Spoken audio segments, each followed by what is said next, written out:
আম্মা বলেন। কি আর বলবো, তোরে তো আর বলতে ভালো লাগে না, কিন্তু সমস্যার কথা বলতে ইচ্ছে হয় না। আম্মা যদি নাই বলেন তাহলে ফোন দিয়েছেন কেন বলেন? তুই রাগ করতেছিস কেন? রাগ করবো না, আপনি ফোন দিয়েছেন তো বলেন কি হয়েছে।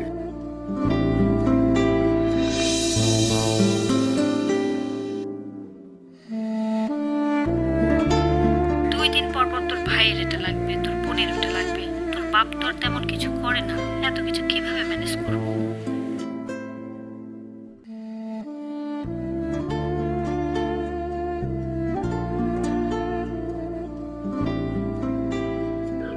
আচ্ছা আম্মা, আমি আপনার বাসায় ঢুকে ফোন দিতেছি, রাখেন আপনি। আচ্ছা, কল দিস। কি হয়েছে তোমার? এতবার ফোন দিতেছো কেন? দেখছো না কথা বলতেছি। তুমি গত 2 দিন ফোন ধরোনি কেন? আমি একটা বাজে সিচুয়েশনের মধ্যে আছি। আমার থেকে নিশ্চয় বেশি না।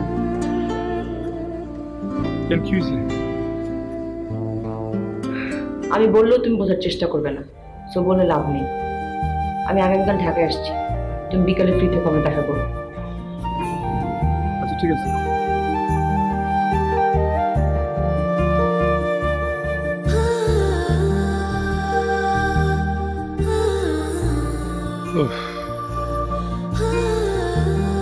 কাউরে খুশি করতে পারি না, খুঁজে যাবো।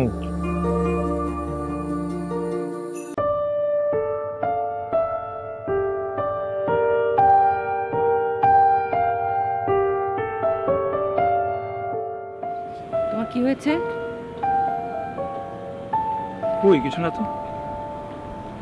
আমি তোমাকে গত 6 বছর ধরে চিনি, তোমার কোনো পরিবর্তন হলে আমি বুঝতে পারি।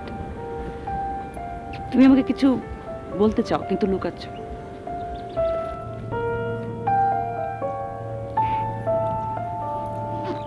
তেমন কিছু না। বলো না।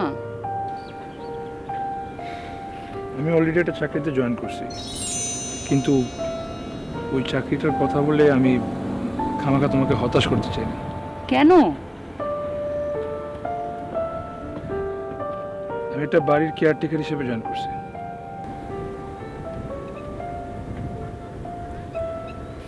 বাড়ির মালিক আমেরিকা থাকে, আমি তার সবকিছু এখন দেখাশোনা করছি। আর মোবারক নামে একজন দারোয়ান আছে বাসায়।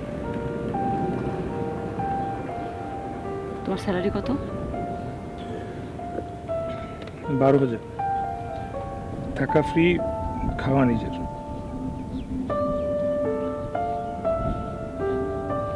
চলবে কি মানে? আপাতত এই চাকরির বেতনে চলবে। আমি বাসায় তোমার কথা বলবো, কিন্তু তুমি তোমার পোস্ট যে কেয়ারটেকার সেটা বলবে না, বলবো যে পার্সোনাল সেক্রেটারি, ব্যাস। আরে না, কেন? আরে বললে তো কোনো সমস্যা নেই, কেউ তো জানবে না।